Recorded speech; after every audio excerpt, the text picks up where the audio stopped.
In today's episode, we'll be celebrating Mario Day by discussing our experiences with the Mario series. Welcome to the Switch Clicks Podcast, episode 126, recorded on March 7th, 2023. My name is Dakota, and today I'm joined by Nathan. Mario Day. Yay. Right now, not too much going on in the Nintendo space, or like video games in general, but the annual Nintendo holiday, you could say, is coming, which is Mario Day. And the only reason why it's called Mario Day is because March 10th, when shortened, looks like Mar-io. Yeah. Mario Day. Woo. Something that Nintendo really loves and hates at the same time. Now, it's like a decent marketing because I think recently most Mario games on the Switch go on for like 33% off, which those games barely go on that sale during the holidays. So Occasionally you get the spin-offs like Ubisoft hopping on the bandwagon there, and also discounting. Probably bigger than most Ubisoft discounts, I'd say. So because there's not much to talk about in the Mario Day news, because they never show anything on Mario Day, we'll be going through kind of just three categories of Mario. We'll be discussing our first ever Mario game, our favorite Super Mario game, and our favorite Mario spin-offs. And also what's next for the Mario series. I'll go first with my first ever Mario game. It's a little bit hard for me to pinpoint which one was my first ever. My first home console was a Wii, and I know that my dad put the original Mario Brothers, Super Mario Brothers, on, like, I think it may have been homebrew, or at least like the Nintendo Wii Shop version. Oh, Could have been the yeah. virtual console. I'm honestly not sure. That's not the one that I have the most memories playing. The one that I do have the most memories playing is Yoshi's Island for the Game Boy, which is technically a sequel to Super Mario World. That is an interesting one. You're talking about like the Yoshi's Island game on like Game Boy or Game Boy? Is there one for Game Boy or is it just Game Boy Advance that had it? I believe it's Game Boy Advanced. Game Boy Advance, okay. Yeah, that's the one. Yeah, because I remember I owned a blue clamshell Game Boy Advanced. I had that one too. And that was the game that I played a lot of, and I have a lot of good memories from it. And I believe it may have been like the first game I ever beat as a kid. Oh, really? Yeah, next to Portal 2. That was like the second game I ever beat. I mean, as a kid, for me, that was Yoshi's Island was not the easiest game ever. Like I still struggled with it. So that's honestly a bit of an accomplishment. Looking at looking at that point, being the very first Mario or Mario related game. Congratulations, you did a good job. Yeah, and unfortunately I haven't like looked into any of the remakes or whatnot, because I think they had a 3DS remake of the game. I never played that one either. I honestly couldn't tell you either. It's just there's a lot of. I think the Yoshi series has turned into a bit of a wacky, gimmicky thing now. It's just another Kirby. Yeah, it's just another Kirby at this point. No offense to Yoshi fans, but Yeah, it's unfortunate. Now, you did mention that there could have been other Mario games that would have been your first, or it might have been your first. Yeah, like I said, the Wii was my first home console. And at the same time, I believe I got a DS Lite at the no. You don't may have have been a DS? DSi. Oh, a DSi. No, I owned a DS Lite. I got a Probably DS Lite and then a DS Lite, DSi XL. I had those two. Okay. So out of the bunch, to get to my point, out of the bunch, my first Mario game is one of these like 4 or 5. It's either Yoshi's Island for the Game Boy Advanced, it's New Super Mario Brothers on the DS, New Super Mario Brothers Wii on the Wii. What was it? Super Mario Galaxy 2. Skipped one. Yeah, I actually owned 2 before 1, which was weird. Oh my gosh.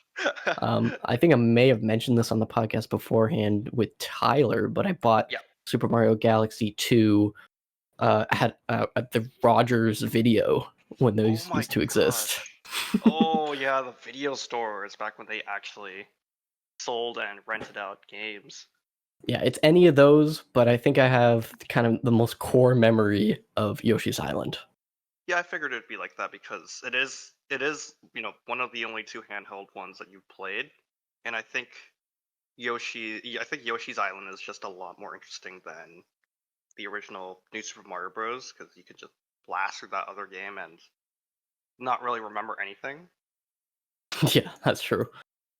Like I only remember the first few levels of that game, and then kind of just the rest of the game just it just got glossed over by how easy it was.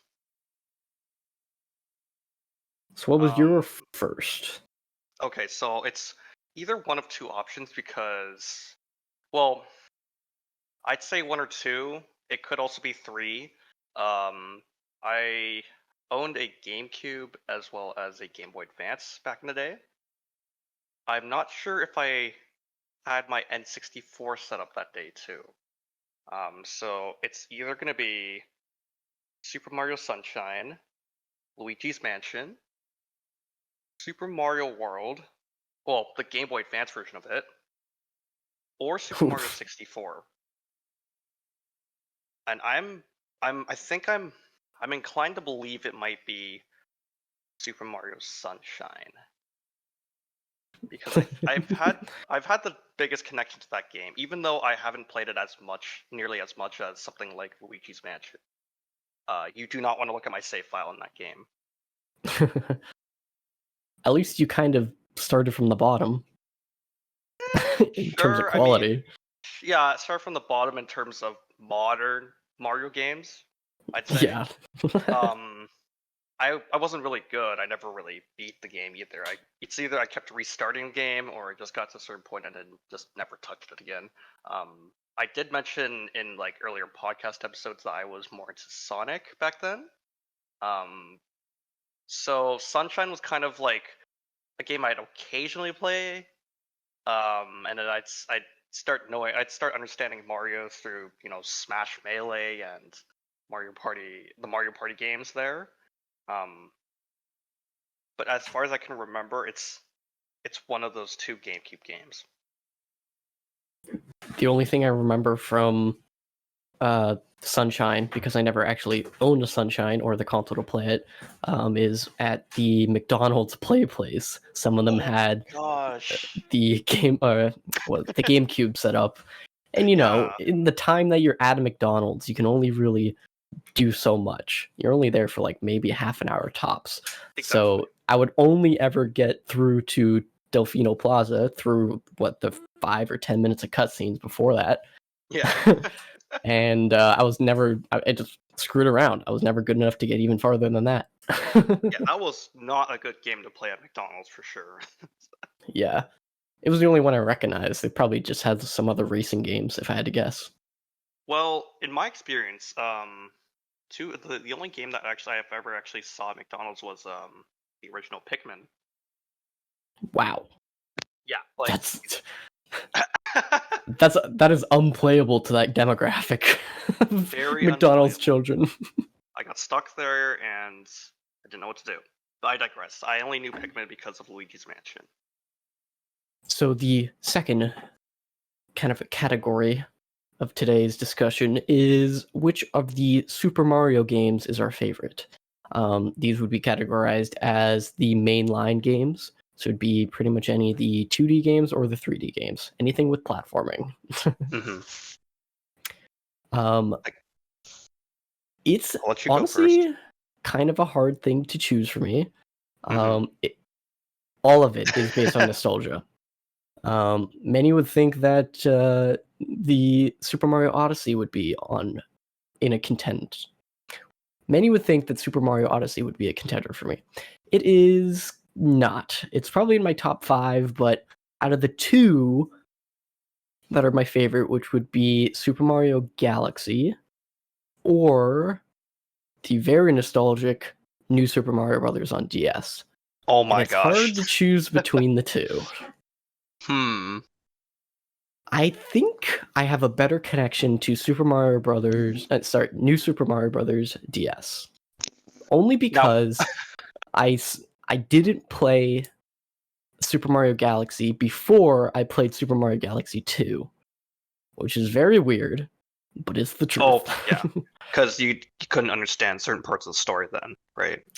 I mean, how much of a story do you really need to understand? But Rosalie, no, I'm kidding.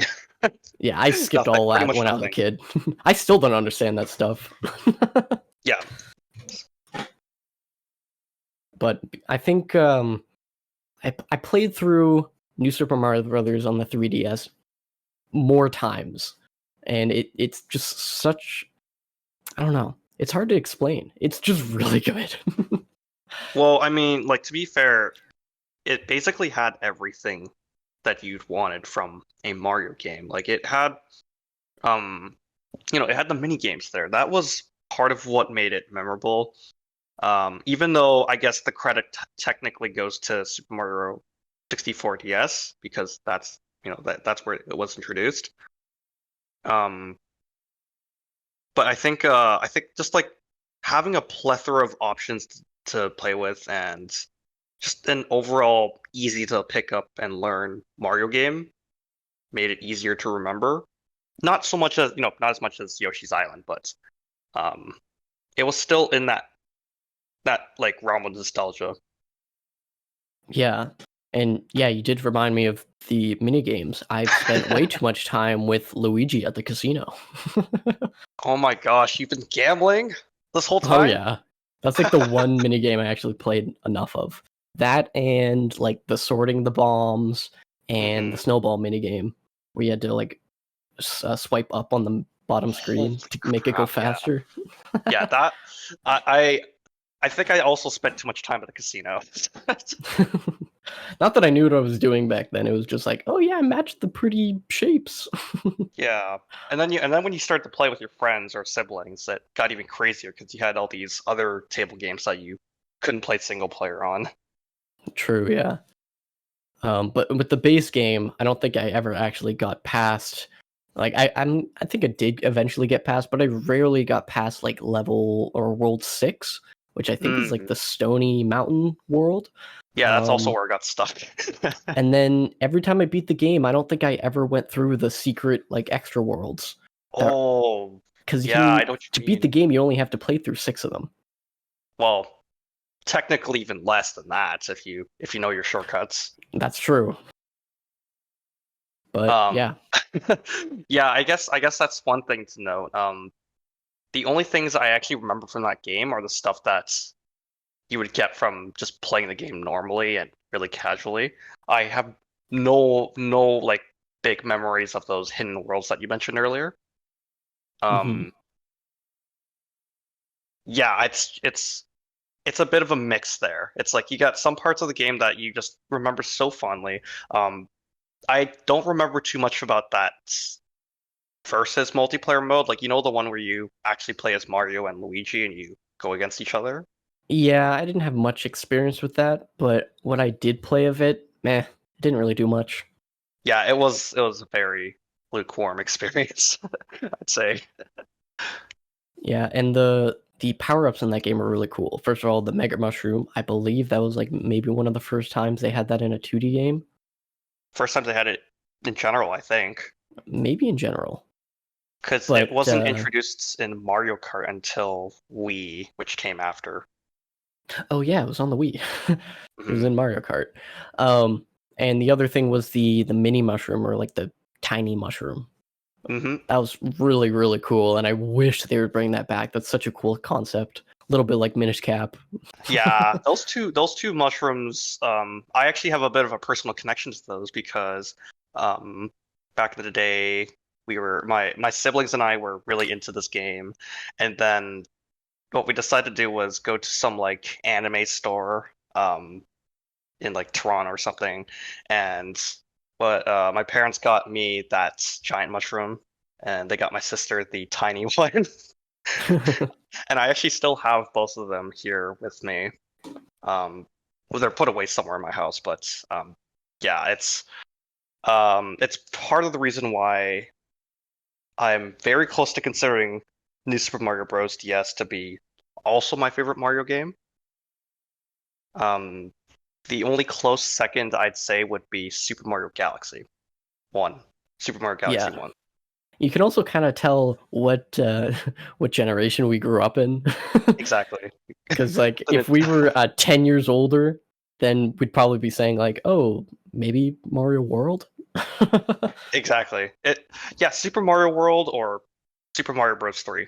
Those are Yeah. like the two major classics if we were 10 years older. I think if I take off my nostalgia goggles, I Yeah. think my favorite 2D would be 3. And that's just like objectively true. That's just without a doubt. Actually, I might actually hold you on this and say that I enjoyed Super Mario World more. Oof. Just Yeah. because I personally don't have much experience with Super Mario World. I got Super Mario 3 on my 3DS when my Nintendo what was it called? My Nintendo? Or like the Nintendo Rewards program when that was Club shutting down Nintendo? initially. Club Nintendo, Oh, that's what it was Club called. Nintendo, yeah. Yeah, they were shutting down initially, and you got to get like 2 or 3 free virtual console games when they were shutting down for really cheap. So I got Wow. Super Mario 3, the original Zelda, and something Yeah. else I don't even remember. Yeah. But I played so much of Super Mario 3 in middle school. It was crazy. Yeah. I I should think probably I go look how avoided much that I played game. now. I think I openly avoided that game because I got it on. Well, I actually got the remake of it through All Stars. I had the anniversary version of All Stars for the Wii, Oh yeah. and yeah, that was one of those games that were included there, and I don't think it clicked with me. I think I still enjoyed Super Mario World more because not only did the mechanics feel much better for me, but I think it's just that um overall atmosphere of going to a tropical island and getting to ride on top of Yoshi, that sort of fun stuff that really got me into Super Mario World.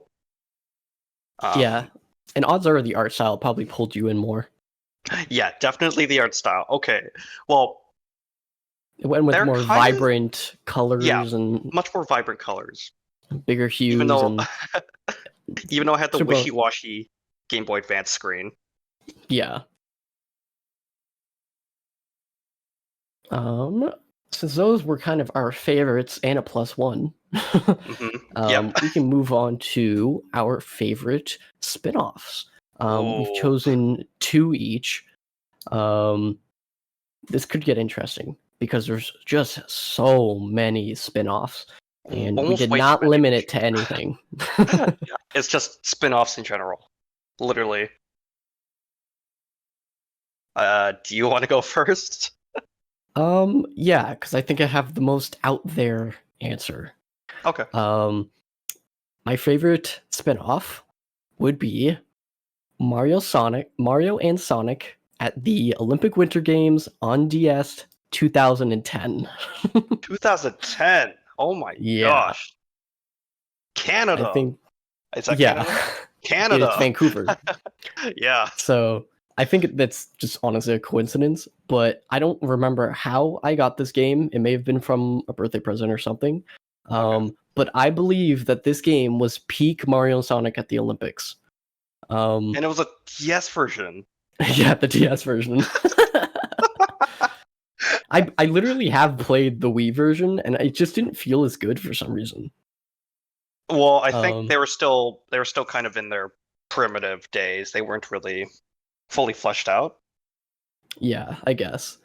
I don't actually remember any like specific details about the game, but I remember they had like I think they usually do this with Mario and Sonic at the Olympic games. Um, they have like secret, um, I guess sports you could call them. Because I Oh, usually really? played like there was a snowball fight one where you're all in tanks and you're just like shooting snowballs at What the people. heck? A little bit like the Mario Party's What the mini heck? games. And I believe they also may have had hockey, but I don't remember that one too much. I remember the ice skating one was really cool. It's a little bit like Mama's Pizzeria. No, what's that? Mama's cooking game. Oh, Cooking Mama?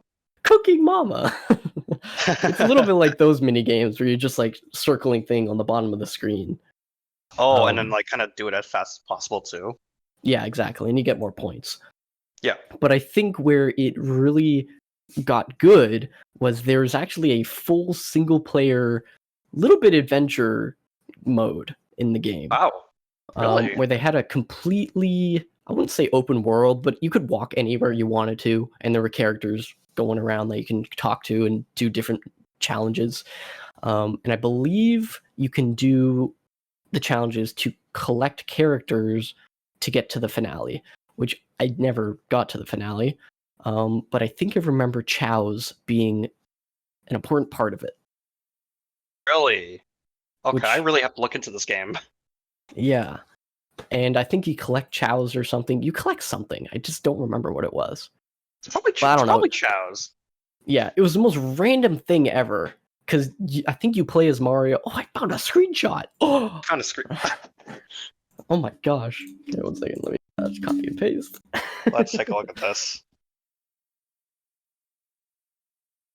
Because like you would walk around this area and you'd talk to characters, and I don't know, it was just super cool.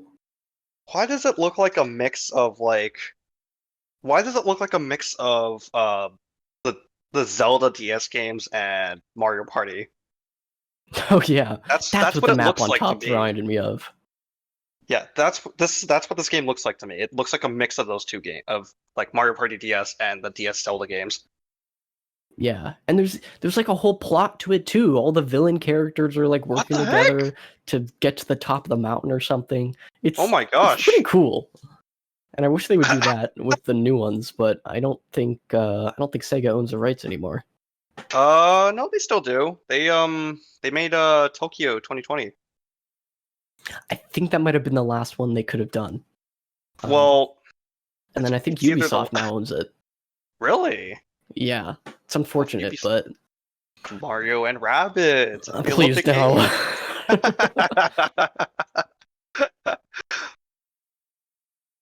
Yeah, that's a. I have to look into this game more. I didn't realize that they had such a action adventure type of vibe to it. Yeah, it's super sick. I'm getting nostalgic, so I might go back to try it. Hey, worth a try. Maybe even a review. Maybe the next Olympics. Next Olympics. 2 years from now. Yeah. Well, it's 2023, so let's wait 1 more year. Technically, 1 more year. Oh yeah, 1 more. Yeah. Well, what was your first pick? Oh, man, that's my first favorite pick. It really has to be Mario and Luigi Bowser's Inside Story. That was about to be on my list. That was really close to be on your list. Yeah. Okay. Yeah, so basically what I'm gonna say, you probably might agree with me. Like it's a really fun RPG. More importantly, it really pushes the idea of having a well, first of all, you get to play as Bowser. Like what more could you want from that? And secondly, the story is actually somewhat like really enjoyable. Like you wouldn't have high expectations from a Mario story because they usually focus on the gameplay. But like the story here feels so familiar yet so fresh and so new, so different from what you'd expect from a regular Mario game. And just playing the game, grinding it out, exploring the overworld, listening to the super duper memorable music, the combat system, just everything in that game just clicked so well to me. And I think that was, I have a lot of nostalgia for it because it is my first Mario and Luigi game. But I think this is also the very first Mario RPG game I beat, which may be the reason why I like this one so much. Going back to it now, in retrospect, it does seem like this was the one that Alpha Dream really poured their passion into the most because it kind of closes off this whole trilogy of Mario and Luigi games. Even though, there's technically 5 games, the original trilogy centers around this one protagonist named Fawful, uh, who we first saw in the very first game, Superstar Saga, and then he came back here. I didn't even know who he was, but after playing through those other games, I realized just how big of an impact this game really had on this whole series, and it made me appreciate it even more. Another thing that I really liked was Dark Bowser. Um, everyone's kept seeing Cosmic Mario or Shadow Mario or Bowser Jr. masquerading as Mario, but we never really got to see a dark variation of Bowser up until this point. And it really shows this good side. It really shows this truly evil side of Bowser that no one would ever expect to see. And I think that dynamic there really pushed the story to being probably one of the most memorable ones. Yeah, I remember the creativity when you went into Bowser. Yeah, pretty much. It's Bowser. Yeah, the creativity with the world of Inside Bowser was, I think, pretty cool, and everything you did in it was like logical to get out. Yeah. If I can remember correctly, the enemies were kind of just sucked up Goombas and whatnot. So they weren't that creative. Yeah, they were basically just I wouldn't say, well, they're basically plays on whatever part of your body. They're like whatever cells or part of the body you have. Could be like the fat that you're fighting. You're probably fighting calories. That sort of stuff.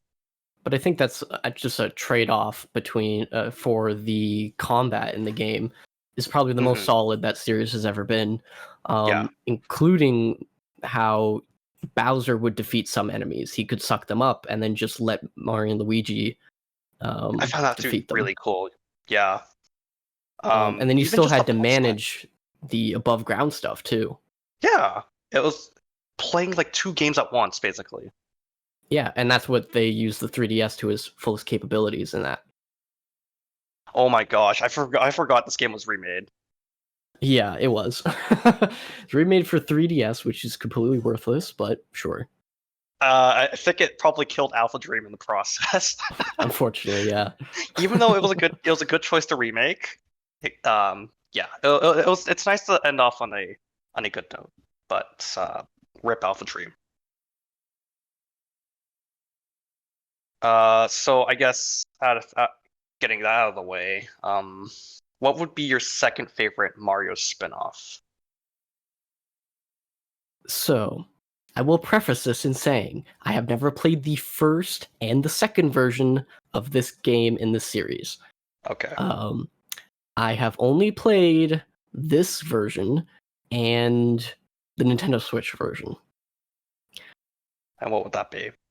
That would be Super Paper Mario. I got a spoiler alert for you. That's also my second favorite. Oh, sick.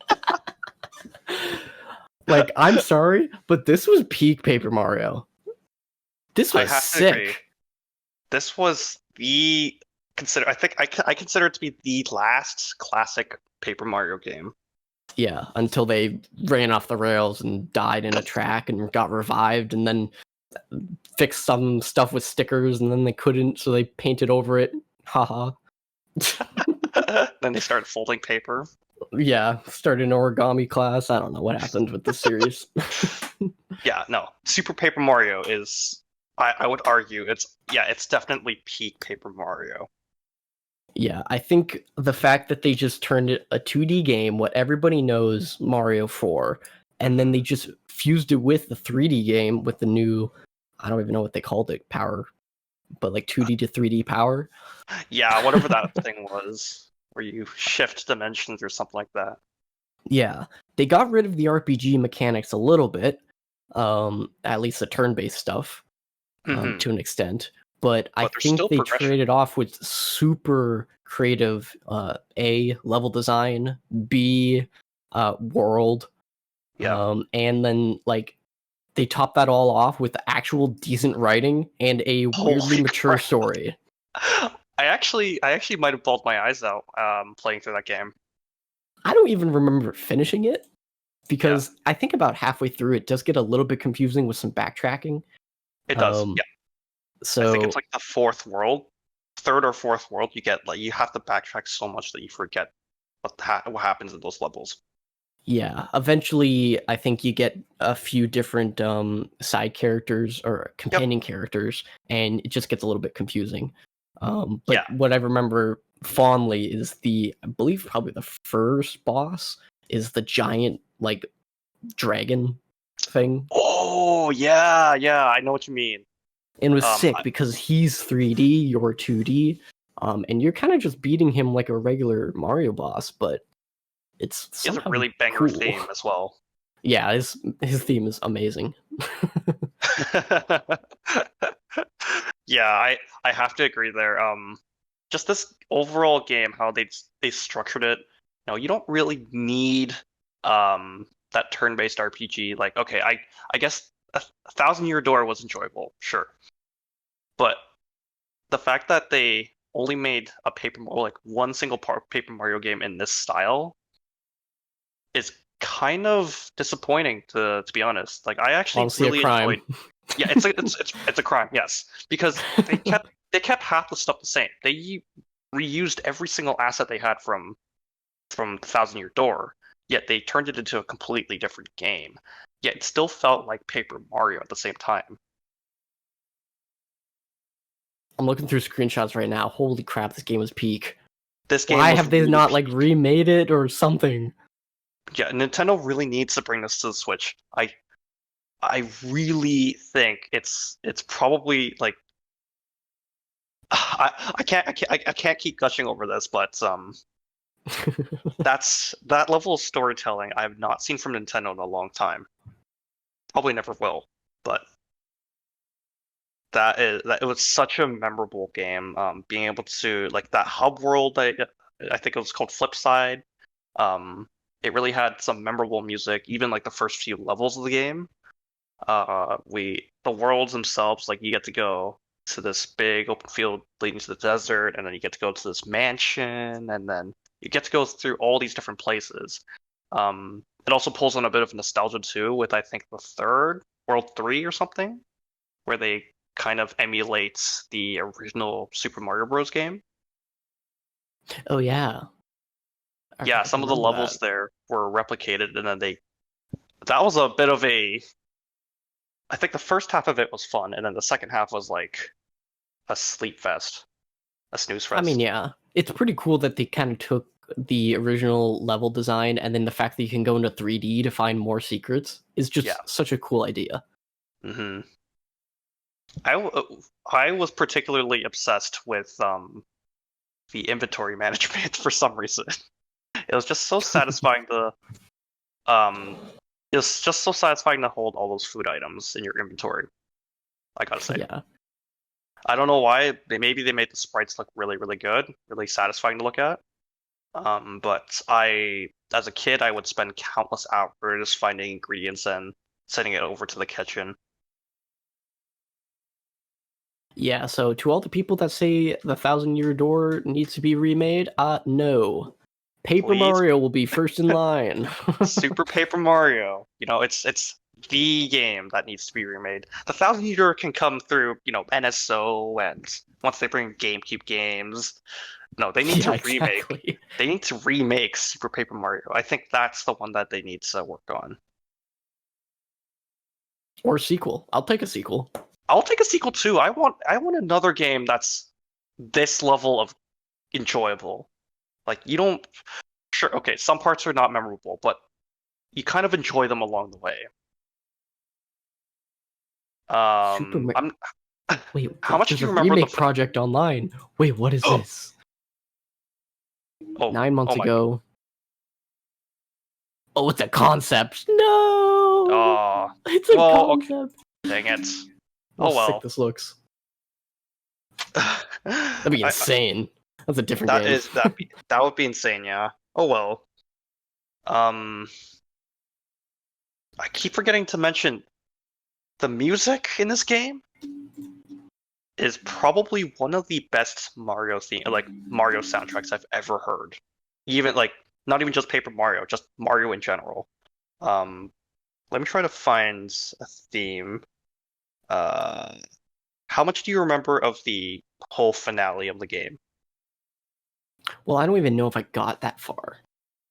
So, I don't think I ever beat this game, actually. You probably should. You probably should go back to it and beat it because it'll pull on some heartstrings there. I guarantee you. Yeah, I probably should.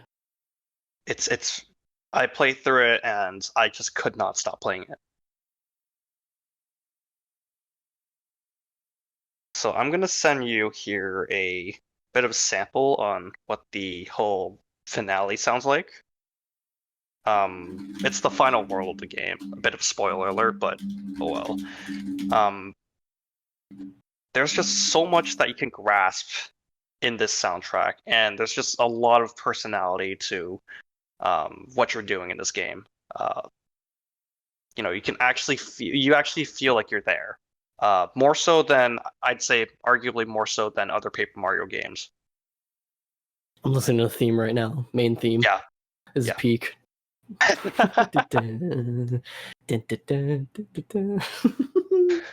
Yeah, I might replay this, honestly. You got to replay this. You got to replay this. It's amazing. Pull out my probably Wii U, if anything. Yeah, good idea. Oh, we can end off with this. Yeah. So beside Mario has so many different spin-offs. Yeah. I think the biggest one that I can think of, besides Mario Kart, is probably Mario Party. And I'm curious. I'm just curious, which Mario Party is your Mario Party? Because everybody seems to have a Mario Party, and you can kind of tell what their character, how they are as a person, depending on which one is their favorite. Okay. There's actually two that particularly stand out to me.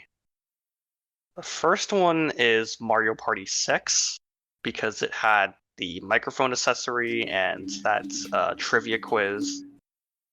The second one was surprisingly Mario Party DS. Ooh. Because that's kind of a bit of a forgotten one. Yeah, that one's forgotten, and Nintendo's really never really acknowledged it, even in that compilation 100 game or something on the 3DS. They never really acknowledged this game. Man,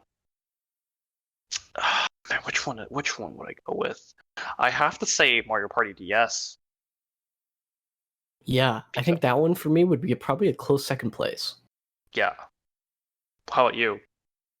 Okay, my Mario Party is Mario Party 8. And I'm almost certain that's a hot take. I mean, that was a decently good game. Pretty good starter for the Wii. Yeah, I think first of all, the mini games with the motion controls, amazing. Mm-hmm. I think that's when the mini games started to get really, really, really good. And then they completely fell off after that. But I think that may have been where it peaked. I honestly can agree with you there. It kind of felt like an extension of the classic of Mario Party 6 and 7. Yeah, like if you have a mini game where you have to turn a stick multiple times or as fast as you can, nope, throw that away. Let's just shake this Joy-Con or this remote Joy-Con, shake this remote like in a circle and do that 100 times. That's way better. Yeah. As well as they had that game mode where it was a bit like Monopoly, and you'd buy banks, upgrade the banks, go around, screw over your enemies really hard. Like, it was brutal, some of those. Yeah.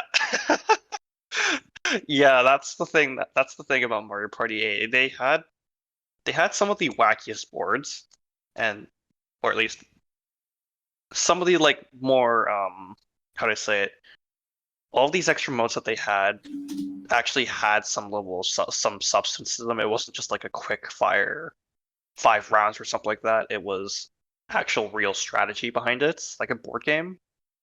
which is what I think, which is why this game actually came in third place for me.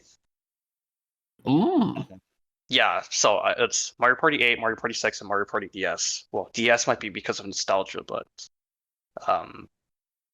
yeah, I think with 8, the only drawback for me with that game is that it's just the map designs are not really that memorable to me. Really?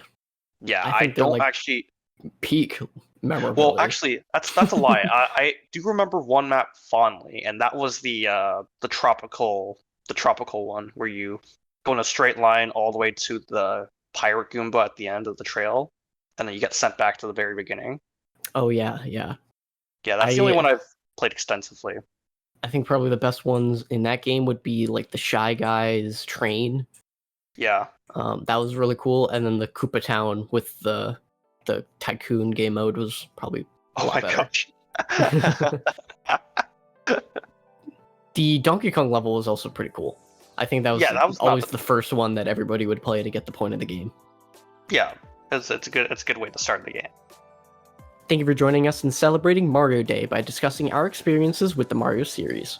We'd love it if you could follow us on Twitter and listen to future episodes on Spotify and iTunes. Join our community Discord server to continue today's discussion. And we'll see you next time on the Switch Clicks podcast.